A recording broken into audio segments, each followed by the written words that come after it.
ဒီနေ့ကတော့အသားတို့ချက်စားမှာဖြစ်ပါတယ်အသားတို့လေးကတော့အိန္ဒိယဆိုင်ကနေဝယ်ထားတာပါအရင်ဆုံးအသားတို့လေးတွေကိုရေစိမ်ပါမယ်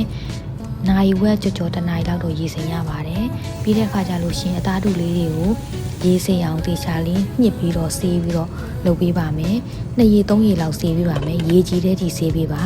ပြီးရင်ကြက်သွန်ပြူကြက်သွန်ညီနဲ့ဆေးတက်ပါမယ်ခရမ်းညင်လေးတွေကိုတေးသေးလေးတွေလုပ်ပြီးချက်တာတက်ဒီလိုထချမ်းချမ်းပြီးချက်တာကပို့ပြီးတော့နူးလွယ်စေပါတယ်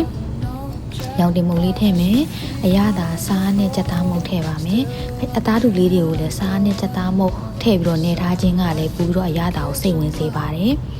အဲ့လိုမျိုးတေချာလေးလုံးပြီးသွားပြီဆိုလို့ရှိရင်ရေနွေးလေးထည့်ပါမယ်